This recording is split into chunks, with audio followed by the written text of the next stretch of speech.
মহারাজ, মহারাজ, সর্বনাশ হয়েছে, সর্বনাশ। কি কি কি হলো রানী? তুমি এত তোলা কেন? কি হয়েছে? তাড়াতাড়ি বলো, আমি এখন রাজসভায় যাব। মহারাজ, এইবারের বিবাহ বার্ষিকীতে আপনি যে সীতাহারটা বানিয়ে আমাকে উপহার দিয়েছিলেন সেটা চুরি হয়ে গেছে মহারাজ, চুরি হয়ে গেছে। হ্যাঁ, চুরি গেছে? তুমি নিশ্চিত? আমি নিশ্চিত মহারাজ, কারণ আমি ওটা উৎসবে অনুষ্ঠানে ছাড়া ব্যবহার করতাম না।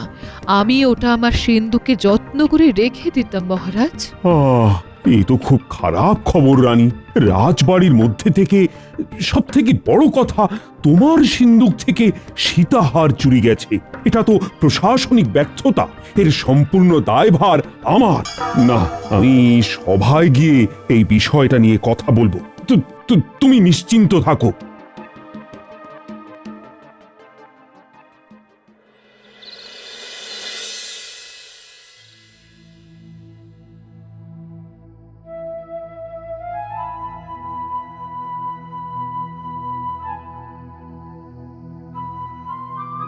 কি হলো মহারাজ, আপনার মুখটা থমথম করছে কেন? কোনো বিপদ আপদ ঘটেছে নাকি? হ্যাঁ, আর কি বলবো, কপাল আমার খুব খারাপ। রানীমার খুব প্রিয় একটা গহনা রানীমার সিন্দুক থেকে চুরি হয়ে গেছে। কি বলছেন মহারাজ? এ তো ভয়ঙ্কর কথা, রাজবাড়িতেই চুরি। সেনাপতি, কাল রাজসভা পাহারায় কে ছিল? আগে মনোহর প্রহরী ছিল মন্ত্রী মশাই। মহারাজ, আপনি একদম নিশ্চিন্তে থাকুন। আমি চোর ধরে রানীমার গহনা রানীমার হাতে তুলে দেব। সেনাপতি, কাল যে প্রহরী রাজসভার পাহারায় ছিল তাকে ডাকো, আমি তাকে কিছু জিজ্ঞাসাবাদ করব। ঠিক আছে মন্ত্রী মশাই, আমি ওকে ডাকতে পাঠাচ্ছি। এই, কে আছো? ওই মনোহর প্রহরীকে ডেকে নিয়ে এসো তো। মন্ত্রী মশাই, আপনার কি মনে হয় চুরিটা কোনো বাইরের লোক করেছে? সেটাই তো তদন্ত করে বার করতে হবে। ওকে তো ডাকছি। এগুলো তোমার বিষয় নয় গোপাল, তোমার কাজ লোককে মনোরঞ্জন করা। তুমি সেটাই ভালো করে করো, কেমন? হ্যাঁ গোপাল, তুমি এই বিষয়ে কোনো কথা বলো না, এটা তো মন্ত্রীর কাজ। প্রণাম মহারাজ। প্রণাম সেনাপতি মশাই, আপনি আমাকে ডেকেছিলেন? হ্যাঁ, তুমি কি জানো কাল রানীমার সিন্দুক থেকে রানীমার বহুমূল্য গহনা কেউ চুরি করে নিয়ে গেছে? তুমি কাউকে সন্দেহজনকভাবে ঘুরে বেড়াতে দেখেছো নাকি? না সেনাপতি মশাই, আমি সেই রকম কাউকেই ঘুরে বেড়াতে দেখিনি। ঠিক আছে, তুমি এখন যাও, আমি দরকার পড়লে আবার ডেকে পাঠাবো। কিছুই তো বোঝা গেল না মন্ত্রী। মহারাজ, কিচ্ছু ভাববেন না, আমি তো তদন্তের ভার নিয়ে নিয়েছি নিজের হাতে। আমি রানীমার গহনা ঠিক বার করে দেব, কোনো চিন্তা নেই। দেখা যাক কোথাকার জল কোথায় গিয়ে দাঁড়ায়। মহারাজ, গহনাটা কি? সীতাহার, রানীকে এই বছর বিবাহ বার্ষিকীতে উপহার দিয়েছিলাম। আমার তো মনে হয় এই চুরি রাজবাড়ির ভেতরের লোক ছাড়া কেউ করেনি। ঠিক আছে, দেখা যাক। আজকের মতো সভা মুলতুবি করে দিলাম। আমার শরীরটা খুবই খারাপ। যথাজ্ঞা মহারাজ। এবার আমি আমার কাজ করব। আমরা তাহলে আজ আসি মহারাজ। ঠিক আছে। আমি সবার শেষে রাজপ্রাসাদের বাইরে যাব।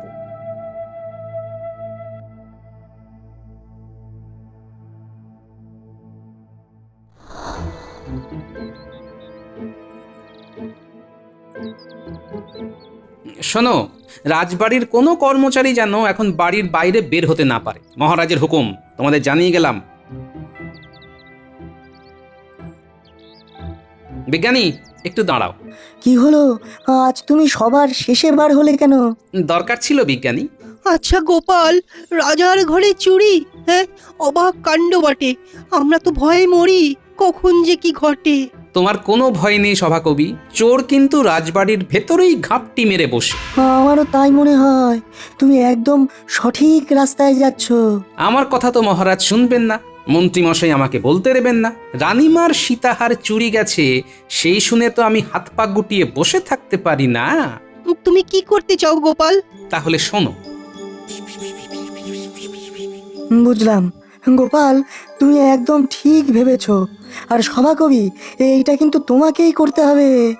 আমি যদি এর প্রচার করি তবে কিন্তু সন্দেহ হবে। হ্যাঁ, আমি বুঝে গেছি। আমার একটাই ভয়, বুঝলে, রাজবাড়ির মধ্যে থেকে যেন চোর চলে না যায়। আমি রানীমার সাথে এই বিষয়ে কথা বলবো, বুঝলে। কখন কথা বলবে?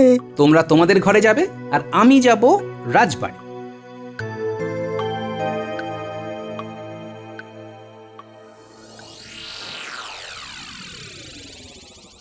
দাসী, কিছু বলছেন রানীমা? তুমি চমকে উঠলে কেন? আজ সকাল থেকে যা ঘটনা ঘটছে তাতে সবার মনের ওপর খুব চাপ পড়ছে রানীমা। জানি দাসী, কিন্তু একটা কথা কি জানো, সোনা হারানো বা চুরি যাওয়া খুব খারাপ লক্ষণ। জানি না কি অমঙ্গল ডেকে আনছে জীবনে। তুমি যাও দাসী, আমাকে একটু একা থাকতে দাও, যাও। যথা আজ্ঞা রানীমা।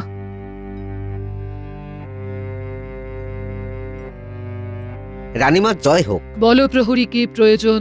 রানীমা, গোপাল দাদা আপনার সঙ্গে দেখা করতে চান। পাঠিয়ে দাও। আমার কেমন যেন মনে হচ্ছে, যদি আমার সীতাহারকে উদ্ধার করতে পারে তবে সেটা গোপাল। কিছু কথা ছিল রানীমা। বলো তুমি গোপাল।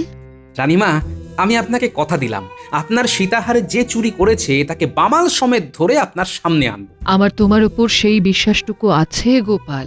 মহারাজ আমাকে এই তদন্ত থেকে সরে থাকতে বলেছেন, কিন্তু রানীমা, আপনার গহনা চুরি গেছে, এই ছেলে কিভাবে চুপ থাকবে বলুন তো? আমি অন্য পথ অবলম্বন করব। ঠিক আছে, তুমি তোমার মতো কাজ করো, আমি মহারাজকে কিছু জানাবো না। আমার একটা অনুরোধ আছে রানীমা। বলো। মহারাজকে বলে শুধু একটা কাজ করান, রাজবাড়িতে যারা থাকে তারা যেন কেউ বাইরে না বেরোতে পারে। কেন, তোমার কি ধারণা এই কাজ রাজবাড়ির ভেতরের কারোর? হ্যাঁ রানীমা, তবে এই কথা যেন মহারাজ জানতে না পারেন। ঠিক আছে, আমি মহারাজকে আমার মতো করে বলবো, তুমি নিশ্চিন্তে থাকতে পারো। শুভরাত্রি রানীমা।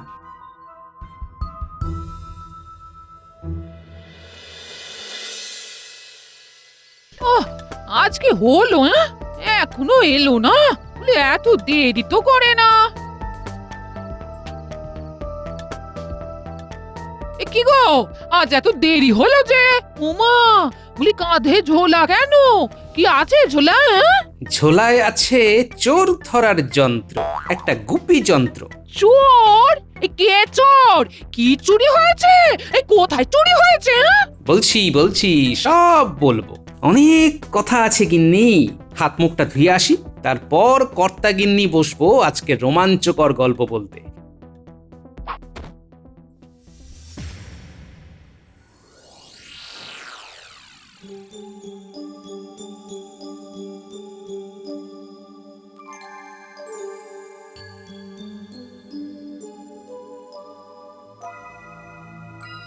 আহ, রাজবাড়ি থেকে চুরি! ওহ, আমি ভাবতেই পারছি না রানী, কিছুতেই ভাবতে পারছি না।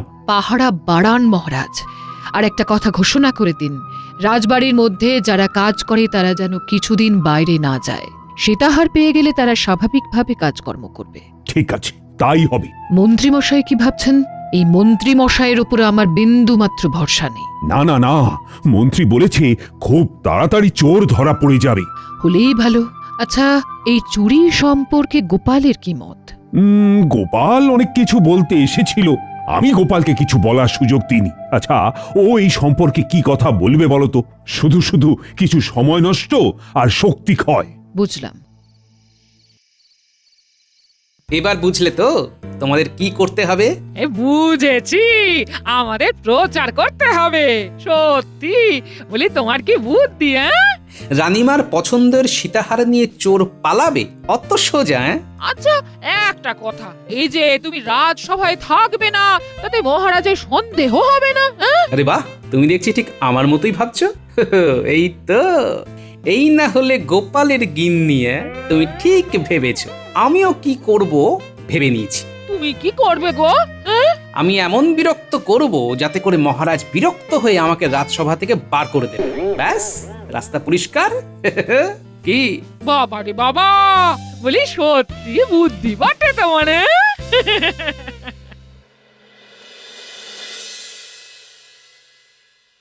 না, আমি কিন্তু রানীর কাছে মুখ দেখাতে পারছি না। ও মন্ত্রী, কিছু একটা করো। রানীমার প্রিয় হার রানীমার হাতে কবে আসবে আমরা প্রশাসনের কাছে জানতে চাই মহারাজ।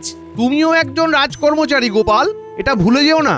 আমি রাজকর্মচারী, তবে খুব ছোটখাটো রাজকর্মচারী। আমি আপনার কাছে এই প্রশ্ন রাখছি কারণ মহারাজের বাড়ি যদি সুরক্ষিত না হয় তবে সাধারণ মানুষের কি হবে? গোপাল একদম সঠিক কথা বলেছে। এই রে, এরা প্রশ্ন করছে, ওদেরকে চুপ করাতে হবে, চুপ করাতে হবে। গোপাল, তুমি কিন্তু এই রকম অবস্থায় এই ধরনের বিদ্রোহমূলক কাজ করতে পারো না। কথাটা তো মিথ্যে নয়। আমরা কি আদৌ সুরক্ষিত? মহারাজ, গোপাল কিরকম ভাবে কথা বলছে দেখুন। এখন এই সময় কোথায় একজোট হয়ে কাজ করতে হবে তা না, রাজসভার অন্দরে বসে লক্ষ্য পাচ্ছে। গোপাল, তোমাকে আমি সতর্ক করছি, তুমি এই ধরনের কথাবার্তা বলা বন্ধ করো। মহারাজ, আমরা আতঙ্কিত। রাজবাড়ি সুরক্ষিত নয়, এটা ভাবতে হচ্ছে। আমরা আমাদের কথা কোথায় জানাবো বলুন? আমরা কোথায় জানাবো? গোপাল, এবার চুপ করো, কিন্তু আমি তোমাকে শেষবারের মতো সতর্ক করছি। মহারাজ, আমার প্রশ্নটা মন্ত্রী মশাইয়ের কাছে। মন্ত্রী মশাই তো তদন্ত করছেন রানীমার সীতাহার চুরির বিষয়টা। আমরা তদন্তের অগ্রগতিটা জানতে পারবো না? না, তদন্তের সুরক্ষার জন্য আমি তোমার মতো মানুষকে কিচ্ছু জানাবো না। গোপাল নিশ্চয়ই কিছু একটা ভেবেছে। না, তা বললে তো হবে না মন্ত্রী মশাই। আমরা রাজকর্মচারী, সে যেরকম কর্মচারী হই না কেন। গোপাল, তুমি আমার ধৈর্যের বাঁধ ভেঙে দিলে। আমি কিন্তু তোমাকে আজ চরম শাস্তি দেব। দিন না, আমি তো চাই আমাকে শাস্তি দেবেন, আমাকে বরখাস্ত করবেন। তবেই তো খেলাটা জমবে। চরম শাস্তি দেবেন মহারাজ? হ্যাঁ হ্যাঁ, তোমাকে চরম শাস্তি দেব। তোমাকে আমি চিরজীবনের মতো এই রাজসভা থেকে বহিষ্কার করলাম। কি মুশকিল, আমার অপরাধটা কি জানতে চাওয়া, প্রশ্ন করা? তাহলে কাল থেকে আমি সারা রাজ্যে সবাইকে বলে বেড়াবো যে এই রাজ্যে জানতে চাওয়া, প্রশ্ন করা অপরাধ। এই সুযোগে গোপালকে রাজ্য ছাড়া করতে হবে। মহারাজ, গোপাল রাজদ্রোহী। আমার মনে হয় গোপালকে এখনই এই রাজ্য থেকে বহিষ্কার করা উচিত। তুমি ঠিক বলেছ মন্ত্রী। গোপালকে এই মুহূর্তেই আমি এই কৃষ্ণনগর থেকে বিতাড়িত করলাম। বাহ, এটাই তো আমি চেয়েছিলাম। আমার পরিকল্পনা একদম সঠিক। তাহলে কাল থেকে গোপাল অন্য বেশে। ঠিক আছে, লঘু পাপে গুরুদণ্ড নিয়ে আমি চিরকালের মতো কৃষ্ণনগর ছাড়লাম। বিদায়।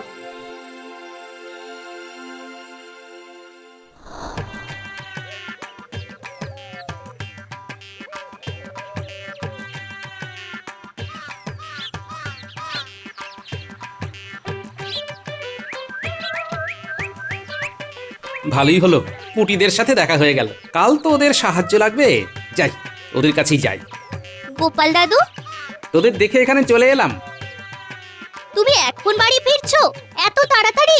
আর কি করব বল, রাজসভার কাজটা আমার চলে গেল রে। মহারাজ আমাকে তাড়িয়ে দিলেন। তাহলে এখন থেকে তুমি কি করবে গোপাল দাদু? কিছু একটা তো করতে হবে।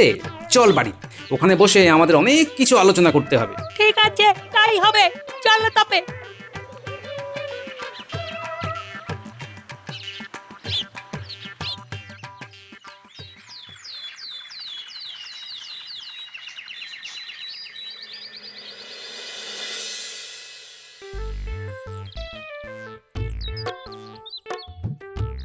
বাহ, হয়েছে বেশ ভালো। কাটবে আধার, আসবে আলো।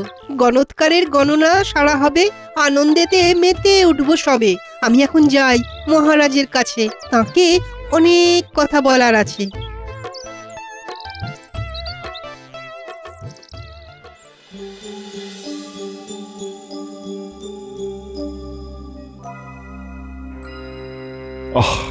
অনেকগুলো দিন হয়ে গেল মন্ত্রী, কিন্তু চুরির তো কোনো কিনারা হলো না। আমি যে রানীর কাছে মুখ দেখাতে পারছি না, এদিকে একটার পর একটা দিন চলে যাচ্ছে। আমি তো চেষ্টা করছি মহারাজ। চেষ্টা সে তো গত কয়েকদিন ধরেই করছো, কিন্তু তাতে কি চিড়ে ভিজবে? এখন তো মনে হচ্ছে গোপালকে তাড়িয়ে দিয়ে খুব ভুল করেছি। ও যে কোথায় গেল, ঘরেতেও নেই। থাকবে কি করে? আপনারা তো দুজনে গোপালকে কৃষ্ণনগর থেকে তাড়িয়ে দিলেন। উরি বাবা, কি ক্ষমতা! আমি হলাম অবাক। তুমি আবার কিসে অবাক হলে সভাকবি? গাছতলায় এক গণৎকার বসেছে, সে যা বলছে যাচ্ছে মিলে। 3-4 আম পেড়ে দিচ্ছে একটা মাত্র ঢিলে। সভাকবি, তুমি ঠিক কি বলছো আমি বুঝতে পারছি না, ঠিক করে বলো না। বড় রাস্তার মোড়ে ওই গাছতলায় এক বিরাট গণৎকার বসেছে। সভাকবি, শেষে তুমিও হাত টাত মেলালে? কি যে বলো বিজ্ঞানী, যা দেখলাম তাতে আমি হয়ে গেছি একেবারে বোকা। সবার ভাগ্য বলে দিচ্ছে, বুড়ো হোক বা খোকা। হ্যাঁ, আমার ভাগ্য বলে দেবে? দেবে মানে হাতে আছে আতস কাচ, সেই কাছে দেখছে ভাগ্য আর করে দিচ্ছে সমাধান। সত্যি নাকি? নয় তো কি। ডেকে আনো প্রহরী, ওই গণৎকারকে চাই। মহারাজ মহারাজ এইসব ভুয়ো গণৎকারকে কেউ বিশ্বাস করে? আহ, তুমি থামো তো, তুমি একদম কথা বলবে না। এতদিন তো সময় পেলে, তা কি করলে? এখন তো আমার যা তা অবস্থা। না, যা থাকে কপালে। প্রহরী, যাও যাও, তুমি গণৎকারকে নিয়ে এসো, আমি দেখি সে রানী সীতাহার বার করে দিতে পারি কিনা। যথা আজ্ঞা মহারাজ।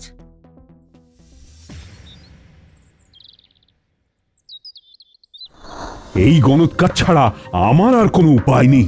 আমারও বলছে মন প্রতিক্ষণ, গণৎকারের গণনাই হবে শুভ সমাপন।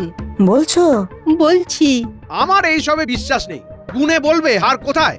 এইসব বিদ্যা যে সে বিদ্যা নয়, আমার বিশ্বাস আছে। গণৎকারের নাম শুনে আপনি কেন এত উচাটন? মন্ত্রী ভাবছে রানীর সীতাহার খুঁজে দিয়ে নাম কিনে নেবে গণৎকার, আর মন্ত্রীর ভাগ্যে লবডঙ্কা। মহারাজ মহারাজ গণৎকার আসছেন, আমাকে বললেন তুমি যাও, আমি আসছি। গোপালগিন্নিও ভাগ্য যাচাই করতে এসেছে। তারপর গোপাল সম্পর্কে কি বলল? গোপাল দাদা ফিরে আসবে ওই সীতাহার ফিরে পাবার পর। প্রণাম মহারাজ, বলুন আমি কি করতে পারি? রানীর গলার সীতাহার চুরি গেছে, তোমাকে চোর ধরে দিতে হবে। চোর চোর, ক্রিং মিরিং ছুং হন্তমন্ত ছিড়িং ছাক। গায়ে কাঁটা দিচ্ছে। দেখো দেখো রাজজ্যোতিষী, ওই গায়ে হাত দিয়ে দেখো। বুড়ুং ফট, চোর এই রাজবাড়িতেই আছে। তুমি বলে দিলে চোর রাজবাড়িতেই আছে, বললেই হলো। হ্যাঁ, আচ্ছা, তোমার অসুবিধেটা কিসের বলো তো? গণৎকার যদি গণনা করে বার করে দেয়, তবে তো তোমারও খুশি হবার কথা। হ্যাঁ, মানে সেটা তো ঠিক কথা। নাও গণৎকার, তুমি গুনে বলো আমাদের রানীমার সাধের সীতাহার ঠিক কার কাছে আছে। মহারাজ, রাজপুরীর অন্তরে যারা থাকে তাদের এখানে আনার ব্যবস্থা করা হোক। যাও প্রহরী, যাও, সবাইকে ডেকে নিয়ে এসো।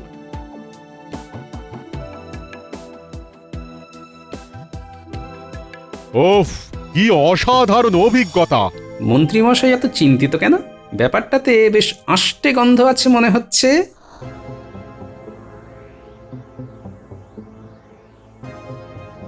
আমরা সবাই এসে গেছি। আমরা এই 6 জন রাজপুরীর অন্দর মহলে থাকি, আর বাদবাকি সবাই বাহির মহলে থাকে। আমার এই ঝোলায় 6টা জাদু কলসি আছে। তোমরা এই 6টা কলসি নাও। এই নাও কলসিগুলো।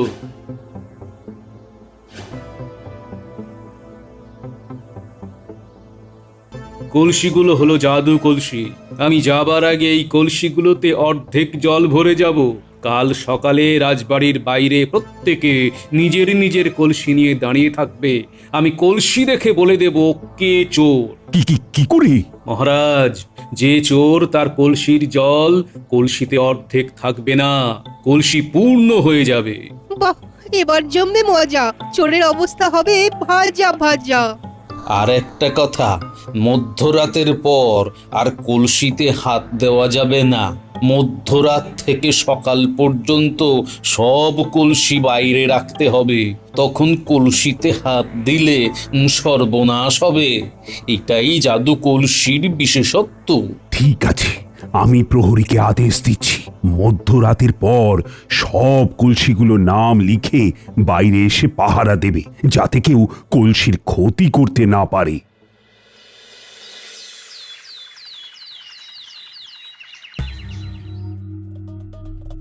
তোমরা সবাই তোমাদের কলসি নিয়ে এসেছো। এবার আমি দেখব কার কলসির জল পূর্ণ। দেখি তোমার কলসি। বাহ, অর্ধেক আছে। এবার মালি ভাই, দেখি তোমার কলসি।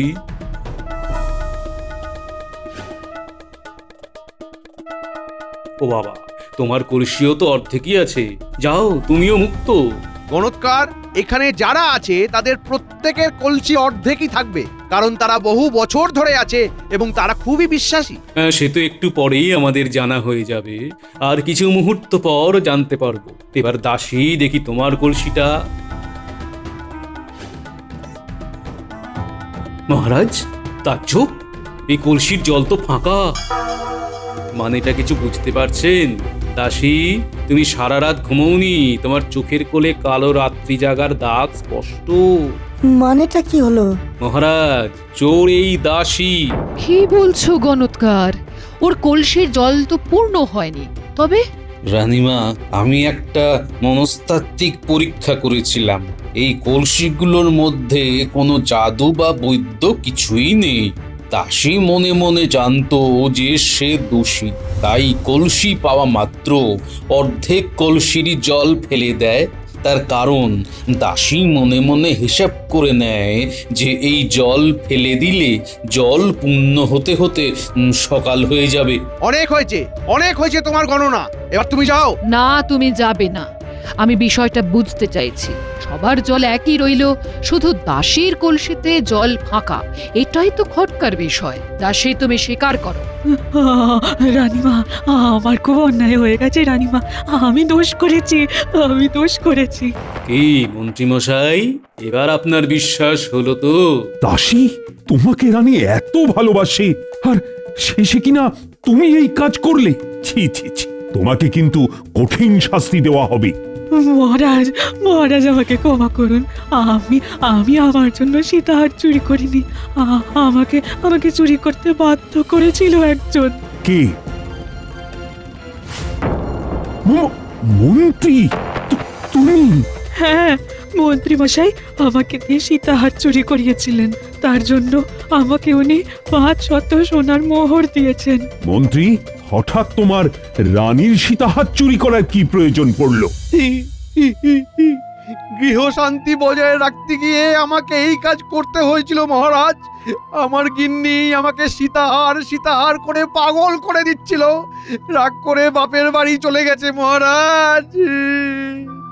ভালোই হয়েছে তোমার গিন্নি বাপের বাড়ি গেছে, আর তুমি এখন কারাগারে যাও। শুধু তোমার কথায় আমি গোপালকে ভুল বুঝে নির্বাসনে পাঠালাম। আবার নির্বাসন থেকে চলে এসেছে মহারাজ। হ্যাঁ? গোপাল, তুমি? হ্যাঁ মহারাজ, এই মন্ত্রী মশাইয়ের কথায় তো আপনি আমাকে ভুল বুঝে নির্বাসন দিলেন। আমি কি চুপ করে থাকতে পারি? আমার মায়ের গলা থেকে চোর সীতাহার নিয়ে গেছে। প্রহরী, যাও, সীতাহার দাসীর ঘর থেকে নিয়ে আমার হাতে দাও। আমি রানীমার পায়ের কাছে সীতাহারটা রাখবো, আর রানীমার চরণ ছুঁয়ে আশীর্বাদ নেব। তুমি জয়ী হও গোপাল। আমার একটা অনুরোধ রানীমা, দাসীকে ক্ষমা করে দিন রানীমা। দিলাম করে ক্ষমা। আমার ভুল হয়েছে রানীমা, আর কোনোদিন হবে না। জয় গোপালের জয় জয়।